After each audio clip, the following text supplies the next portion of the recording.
Hello and welcome to another painting guide from Claudin Painting Studio. I've taken some 28mm Victrix French and we're going to be painting them as Italian Light Infantry. They've had a coat with some Army Painter Angel Green primer, and the first step is to add a bit of highlight to the green uniform with some Vallejo model colour deep green that I'm going to dry brush over the top.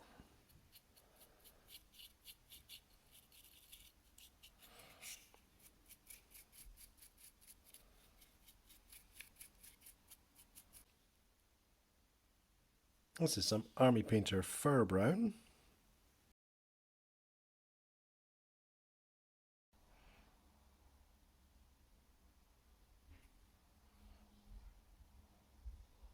And some Army Painter Tanned Flesh. I'm going to pick out the skin.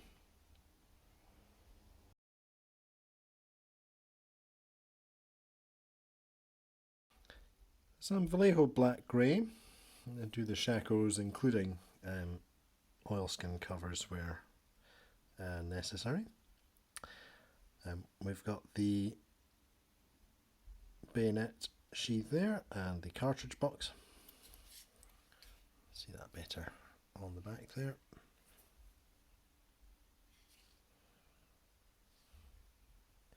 Might have some accoutrements such as that cup, pick that out as well, and gaiters and boots.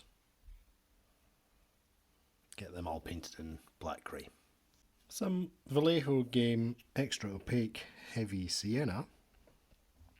I'll pick out the wood of the musket. And I'll also use this to do a little bit of hair and sideburns as well. Get a smaller brush for that. Well, some Army Painter Pure Red for our facings and piping. Cuffs. Collar.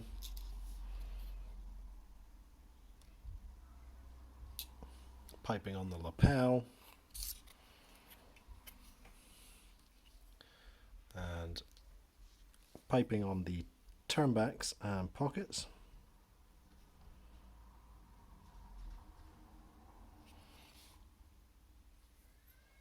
This is all going to be picked out in pure red.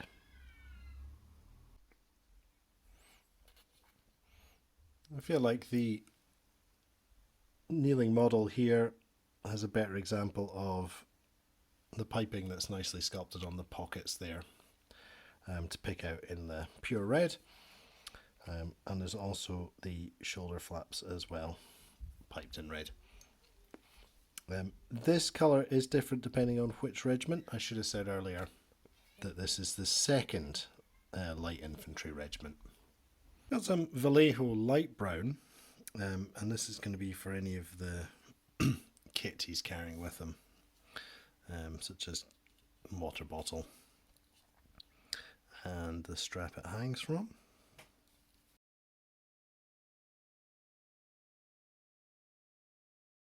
This is Vallejo London Grey, and it's going on the greatcoat, which is bundled up on top of the pack. Doesn't really matter if the straps get coated with this. They are going to be painted in off-white next up.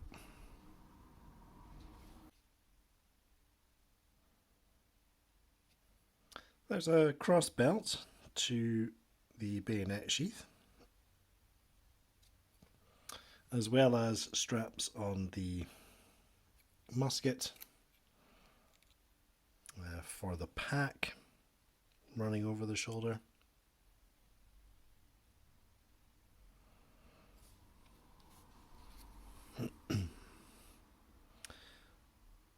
See the belt that's going to the cartridge box.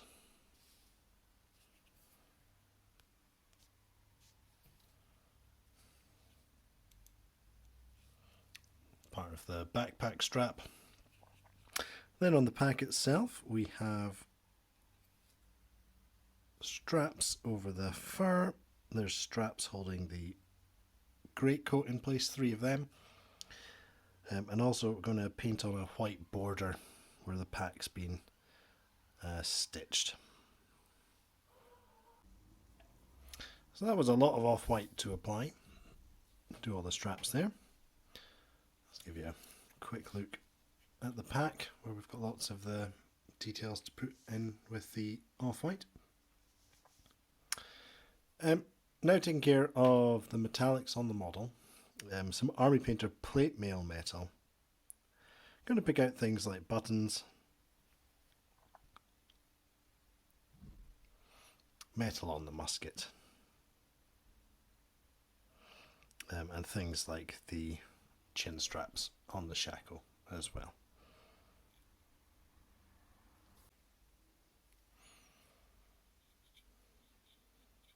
Giving the whole model a wash. This is some Army Painter Strong Tone, and it's been diluted in a 1:1 ratio with Quickshade Mixing Medium. And once this is dry, we'll come back and apply some quick highlights. So we're going to apply some quick highlights. Got the Vallejo Deep Green out again. Just picking out a few edges. We might expect some more light to fall. And also things like the knees. Might expect the material to wear out a bit quicker there. So that can look worn out by applying a lighter colour.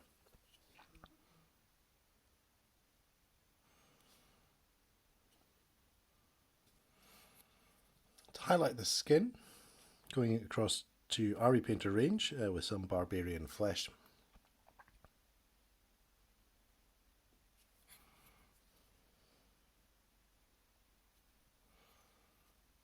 With faces, it's always good to pick out nose, cheekbones, upper lip, chin.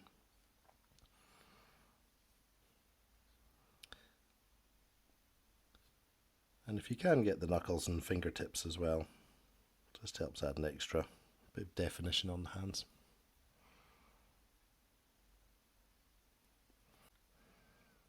Got some of the Army Painter Fur Brown. Try and add some wood grain.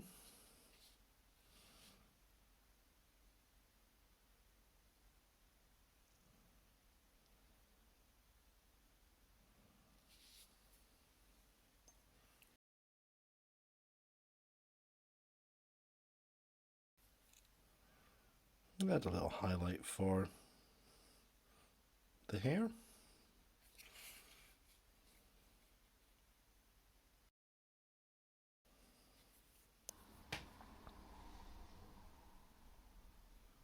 The red piping and cuffs gets another coat of the Army Painter Pure Red.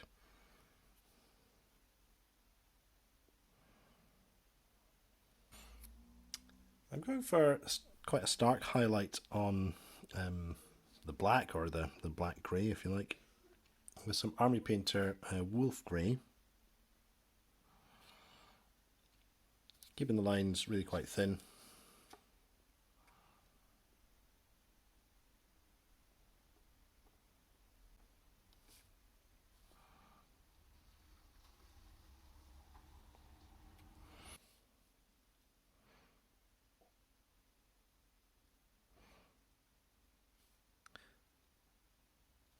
Again, a stark highlight on the greatcoat and some Vallejo Dark Sea Grey.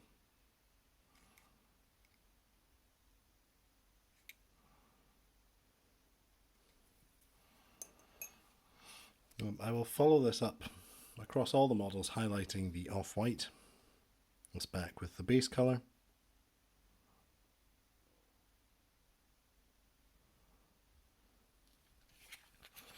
On the large strap on the front,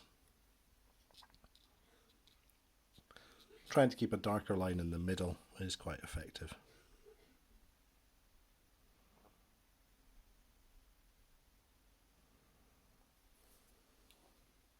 So I took the opportunity to do the eyes off camera because it never works well trying to do it for an audience. And the metal on the bayonet was re-highlighted with some of the plate mail metal. Time to go and get these chaps and the rest of the battalion based. We'll be back for a look at the finished article. Here we have the finished unit, all based. A nice example of what you can do with the Victrix box set, which provides a lot of kneeling figures and some stationary figures as well that don't quite work with a march attack pose. You can make a firing line. There is one periplastic in here, that's the drummer. But I think in terms of size and design, they fit in well with each other. The flag is from GMB Designs. Now, it is the 1st Battalion of the 2nd Light Infantry.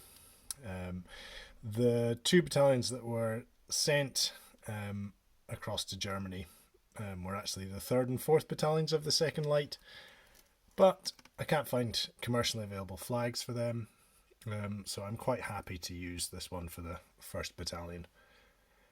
And when I come to paint the other battalion, that will get the 2nd Battalion flag. The basing compound uses some Vallejo dark earth texture with some tufts from warpainter.net.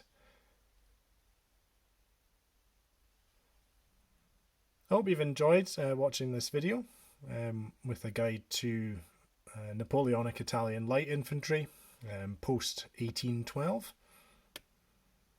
And please leave any comments below. Thanks for watching. Bye bye.